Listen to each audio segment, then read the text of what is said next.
Now you have your brand identity figured out. Next thing you think about and you start planning well is business plan and the different elements of your business plan. One important aspect of it is the financial plan and how are you raising money, how are you using this money, how are you spending it, and what kind of return do you project. So in this way you also have to have a sales plan. Could be a forecast for 2 years. Obviously it's so hard to forecast more than 2 years, so it becomes something that's not really relevant. So what I would recommend is going maximum up to 3 years in terms of your sales plan. But you need your sales plan in order for you also to plan your profit and loss statement or the P&L. And the profit and loss, you would put in there all your expenses, whether they're direct expenses or indirect expenses. And let me tell you the difference in very simple. Direct expenses is all expenses related to producing your product or offering your service. If you have a sale, whatever that goes into making that sale happen is considered as direct sales. Indirect sales or fixed costs are something like your rent, you're paying it regardless. Well, if you have a place, you're paying rent regardless whether you make sales or not. Your salaries, team salaries are examples of fixed costs. So once you put all your fixed costs and variable costs in one place, you have your sales plan, you can calculate your profit and loss.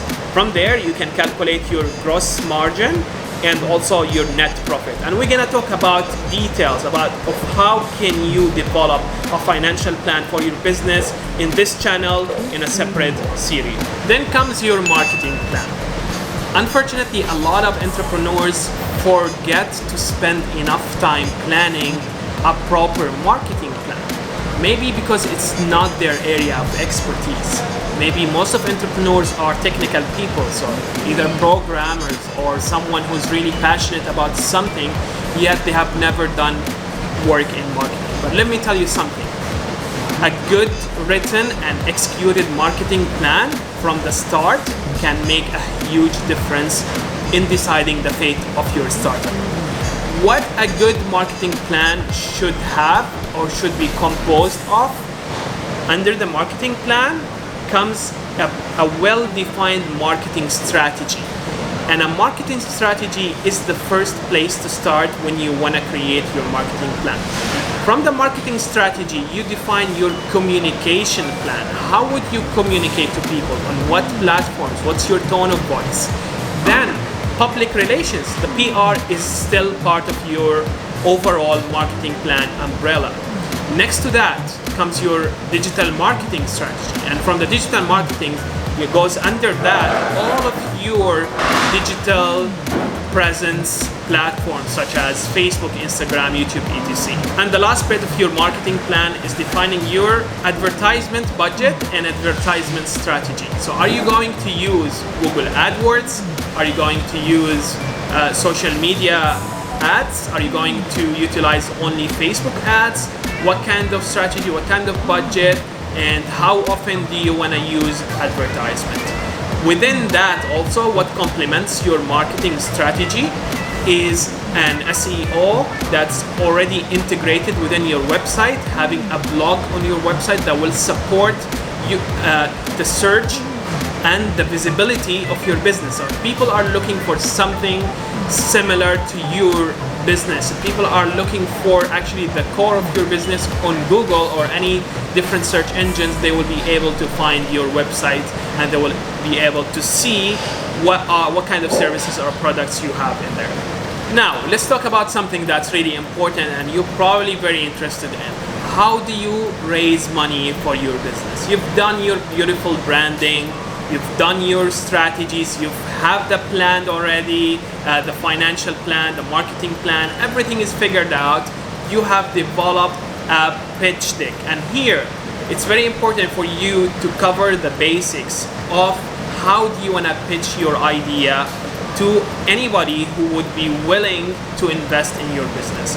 For the Smash Room, we were looking at, we've done all of this homework, and then we started looking at investors at the beginning.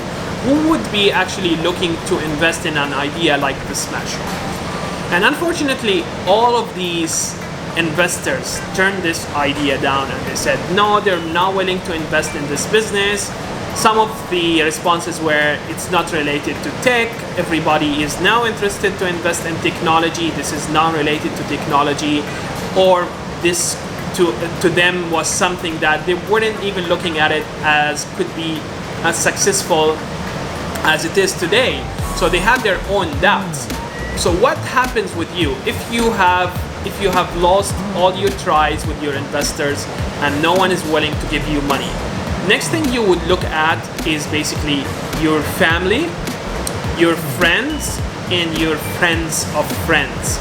So in this way, you would need to become really resourceful and list down a list of potential people that they might have extra money on the side. And by the way, there should not be, it can not necessarily one person. So you might raise money from 3, 4, 5 different people. They will just put this money in a basket, and then you would calculate their equities based on the amount of money they have put in. And that's what happened with us. So we raised money through family members, their friends, and their friends of friends. And that's how we got the money in all together. Had everybody signed on memorandum of association and shareholders agreement, and then we proceeded to the incorporation of the Smash Room. So this is, I know it's a lot of work, and remember that if you want to achieve something that you haven't achieved before, take the example of someone who hires a personal trainer. The reason is mostly is you need someone to be accountable with, and also someone who would take you and guide you from wherever you are to the next level, because they have the experience, they have the knowledge, and they can be someone that you can trust to guide you throughout this journey. And it's exactly the same in your entrepreneurial journey. Without mentors, without coaches, it's really hard. You could do it by your own, but then your path would be looks like a lot of mess. You would lose a lot of opportunities, and you might end up losing a lot of time and money in the process as well. While if you have mentors around you, if you use coaching as well, you might find a lot of shortcuts that will save you all that time, hustle, and money. So what I'm gonna tell you today is that I understand entrepreneurship is not for everybody. There's a lot of things that you need to learn about. You need to understand finance, HR, operations, sales, marketing, all of that in you. It's just as one person, or maybe two if you are two co-founders, or 3.